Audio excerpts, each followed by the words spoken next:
নমস্কার, রান্নাবাই রত্নাতে আপনাদের আজকে সকলকে স্বাগতম। আজ কালী পুজো। আজকে আমি একটু মাটন করছি। এই 1 পোয়া মাটন, 1 পোয়া তো না, সরি, 1/2 কিলো মাটন। আর এর মধ্যে আমি 250 দই দিয়েছি। আর ওটায় কি বলে, হলুদ, লঙ্কা, ধনে, জিরে, 2 রকমের লঙ্কা, কাশ্মীরি মির্চ আর এমনি মির্চ, আর আদা সব দিয়েছি। আর এর মধ্যে আমি একটু ছাতু মাখিয়ে রাখছি, দিয়ে একটু কাঁচা তেল দিয়ে দিচ্ছি। এটা আমি একটু বিহারের চম্পারন স্টাইলে করব।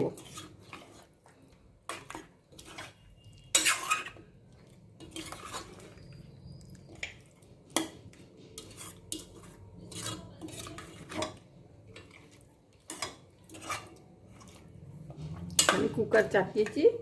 কুকারটা আমি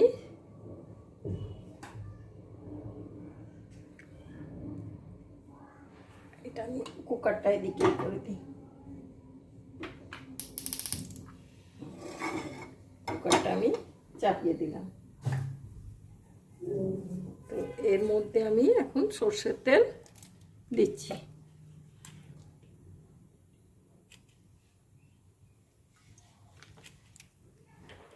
চার গোলার মতন একটু সর্ষের তেল দিয়ে দিলাম।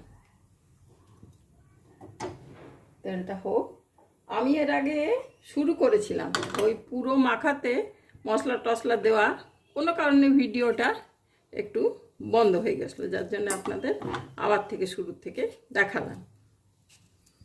আর এই আলুগুলোকে আমি একটু ফোক দিয়ে দিয়ে ছাঁদা করে দিচ্ছি।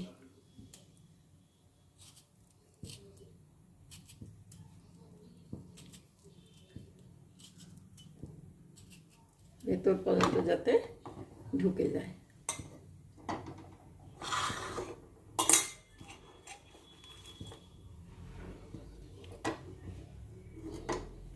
এই পেঁয়াজ, 2টো পেঁয়াজ কেটে দিয়ে দিলাম। আলুগুলোকেও যেগুলো সাদা হয়ে গেছে সেগুলো দিয়ে দিলাম।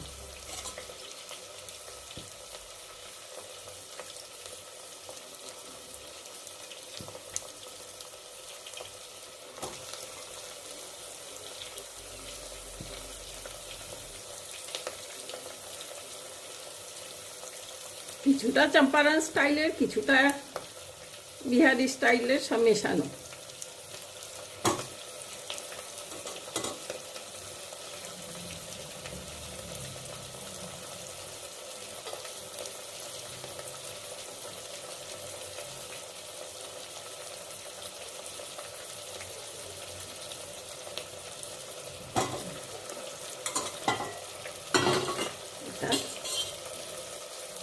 আলুটা পেঁয়াজটা ভাজা হোক।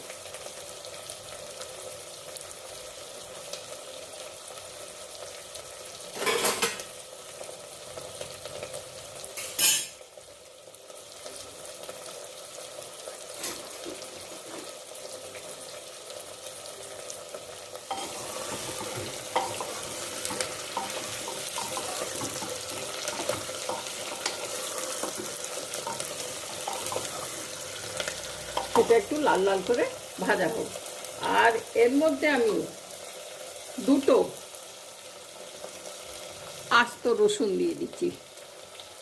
দেখতে পাচ্ছেন, 2টো আস্ত রসুন দিয়ে দিলাম। এই রসুনগুলো চম্পারনে মাংসতে দেয়, তো সেইটা আমি দিচ্ছি। কারণ এই রসুনের খোসা খাওয়া ভীষণ উপকারী। মানে লোকে তো রসুনের ছাড়া কিছু করে, তখন রসুনের খোসাটাকে ফেলে দেয়, কিন্তু রসুনের থেকে নাকি রসুনের খোসাতে বেশি উপকারিতা আছে। এটা আমার শোনা কথা, অনেকের মুখেই শুনেছি। তো আমরা যখন রসুনটা থেতো করি বা করি, একটু একটু খোসা থেকেই যায়।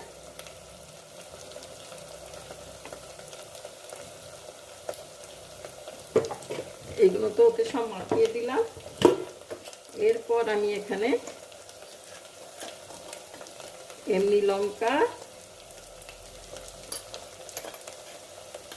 আর ওই দেগি মির্চ বলুন, কাশ্মীরি মির্চ বলুন, এটা দিয়ে দিলাম। আর এটা ভাজলে পরে একটু ঝালটা কমে যাবে, এটার সঙ্গেই ভাজবো।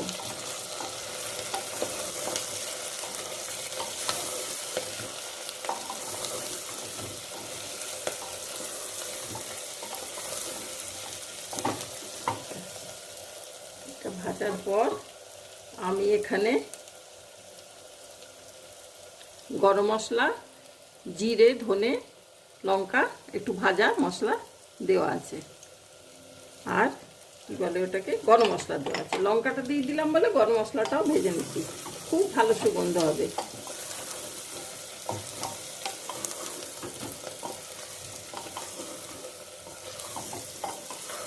আর আজকে ঘি দেবো না, আজকে পুরো তেলেই রান্না করব।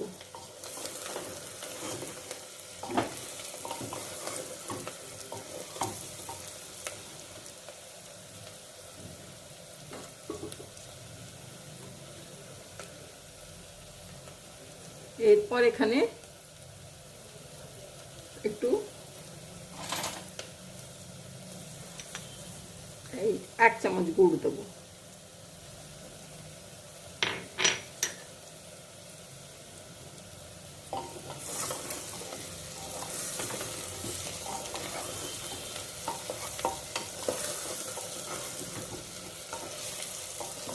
খুব ভালো গন্ধ হয়ে গেছে, ভাজা ভাজা হয়ে গেছে অনেক। এরপর আমি মাংসটাকে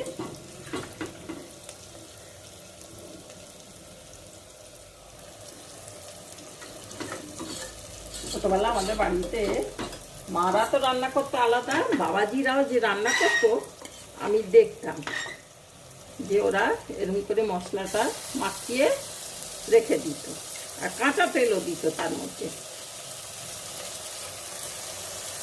কিন্তু মেথালি ব্রাহ্মণ সম্ভবত তো তারা কিন্তু নিজেরা মাংস খেত না, নিজেরা মাছ খেত, কিন্তু মাংস রান্না করে দিত। আর মারা যদি বলতো যে আমরা করি বা করি, না না বহুমায় আমরাই করব, তোমরা খালি দেখিয়ে দাও তোমাদের মতন করে। খুব ভালো রান্না হতো।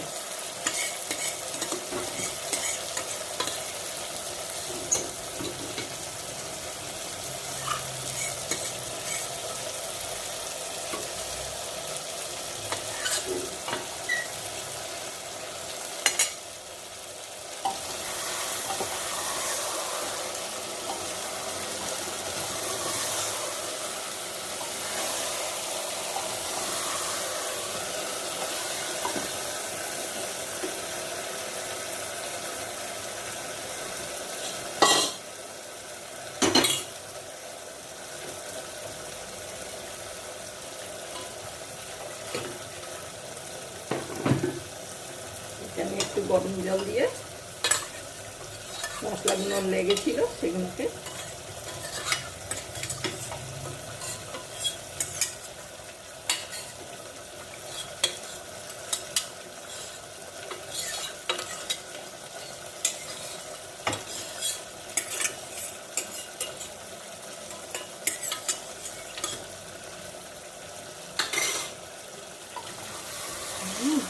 খুব ভালো।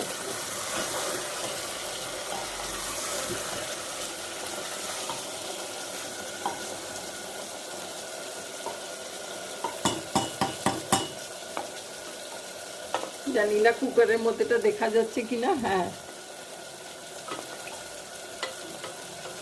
খুব ভালো গন্ধ বেরোচ্ছে।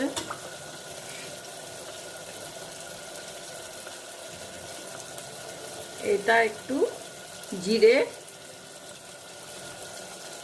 জিরে আর একটু বিহারিরা না জিরে মরিচ বাটাটা খুব ইউজ করে, তো আমি একটু জিরে ছিল জিরে গুঁড়ো দিয়ে দিলাম, আর একটু আস্ত জিরে দিয়ে দিলাম।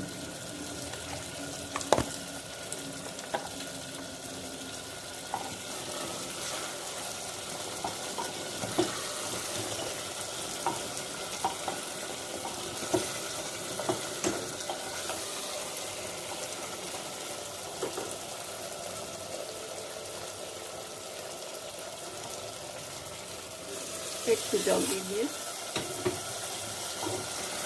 যাতে মশলাটা পুড়ে না যায়, একটু জল দিয়ে দিলাম।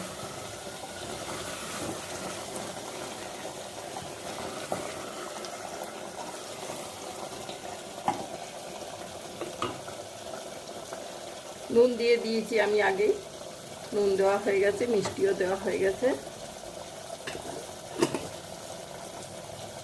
সব মশলাই পড়ে গেল। এখন মরিচ, জিরে পড়েছে, মরিচটা পড়বে।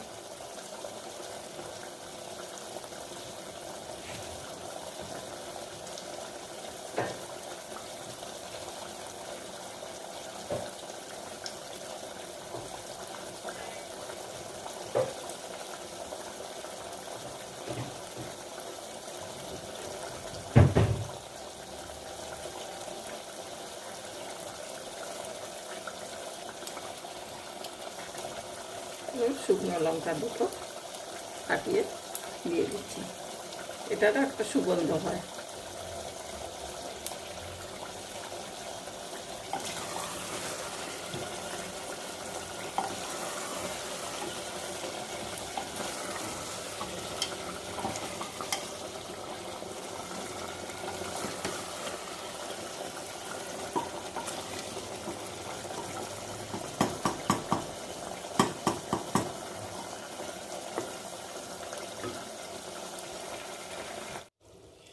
তো আমি এখানে জিরেটা দিয়েছি, আস্ত জিরে, আর মরিচ, আর গুঁড়ো মরিচও দিয়েছি। আস্ত জিরে আর ওরা বিহারিরা এতটা এক তাল, বেশ এতটা জিরে মরিচ বাটা দেয়, তা আমাদের অতটা মরিচ বাটা খাওয়ায় অভ্যেস তো নেই। আমি এই কটা আস্ত মরিচ দিয়ে দিলাম। আপনারা ইচ্ছে করলে পরে গুঁড়ো মরিচও দিতে পারেন আস্ত মরিচের সঙ্গে। আমাদের বাড়িতে সকলের পছন্দ, কারুর পছন্দ, কারুর অত মরিচ খাওয়া পছন্দ না, তো সেই জন্যে একটু বুঝেই রান্নাটা করতে হয়। তো ওদের রান্নাতে, তো বিহারিদের রান্নাতে জিরে মরিচ বাটা পড়বেই। তো এটা হয়ে গেল, এখন খুব ভালো গন্ধ বেরোচ্ছে। আমি এবারে এতে জলটা দিয়ে দিই, দিয়ে 4টে সিটি দেবো, ব্যাস মাংস রান্না হয়ে যাবে।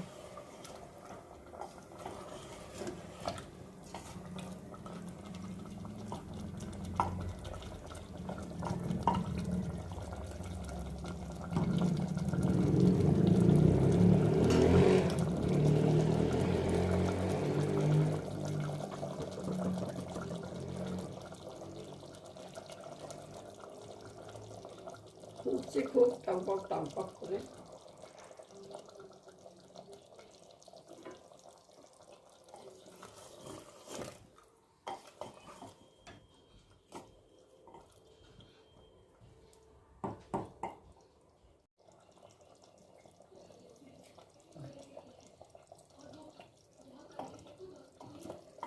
আশা করি দেখতে পাচ্ছেন।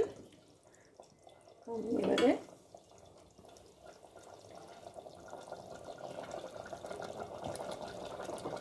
আর একটু জল দিয়ে দিই। ও, ঠান্ডা জল দিচ্ছি না, গরম জল তো করাই আছে। একটু ফুটবে তো, মানে একটু সিটি হবে, ঝোলটা বেরিয়ে যাবে, ঝোলটা কমে যাবে একটু, সেই জন্যে আমি এটা চাপিয়ে 4টে সিটি দিয়ে দিচ্ছি।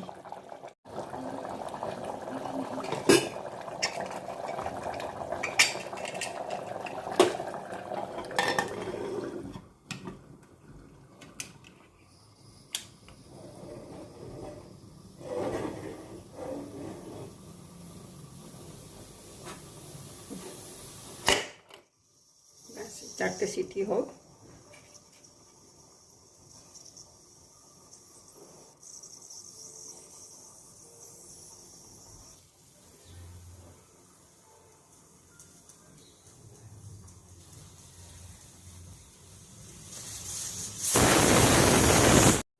কুকারটা খুললাম, এই যে দেখতে পাওয়া যাচ্ছে। এরপর আমি এখানে এই এতটুকু আদা আর 4টে কাঁচা লঙ্কা দিয়ে দিলাম। এই এত বড় বড় কাঁচা লঙ্কা 4টে দিয়ে দিয়েছি, দিয়ে এটাকে দিয়ে দিলাম এর মধ্যে। খুব ভালো গন্ধ হবে। আলু তো হয়েই গেছে, মাংসও গলে গেছে।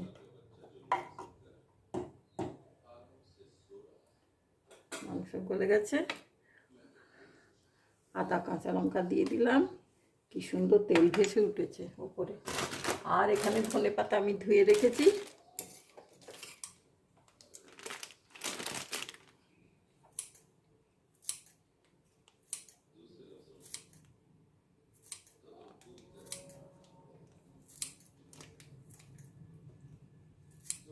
বহুদিন পর আমি এরকম বিহারি স্টাইলের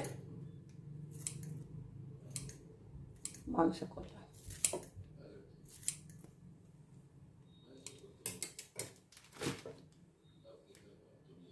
যদি কেউ এই কাঁচা আদা বা কাঁচার কি বলে ওটাকে,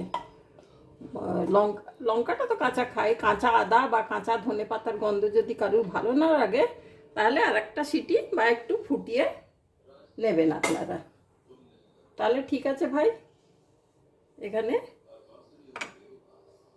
আর কাঁচা আদাটা আর কাঁচা থাকবে না, কারণ এত গরমের মধ্যে এটা গরমই হয়ে যাবে, খুবই ভালো লাগবে। দেখুন রসুনটা কি সুন্দর হয়ে গেছে, একদম নরম। এই দেখুন টিপে একদম নরম বেরিয়ে যাচ্ছে, খুব ভালো হয় খেতে। খাবার সময় ভাত পাতে পড়বে, এই 2-4 টুকরো যদি কারুর পাতে পড়লো, সে ম্যাশ করে খেয়ে নিল। খুব মানে এত টেস্টি আর এত সুন্দর হয় না এই মাংস, বলবার কথা না। তা ঠিক আছে ভাই, তাহলে আর আমি আলাদা করে দেখাচ্ছি না, এই কুকারের মধ্যেই দেখিয়ে দিচ্ছি। আশা করি আপনাদের ভালো লাগবে। তাহলে আজকে এখানেই রাখছি। Thank you. হ্যাপি দিওয়ালি। আপনারা সবাই খুব খুব খুব এনজয় করুন, খুব ভালো থাকুন। ওকে, থ্যাংক ইউ।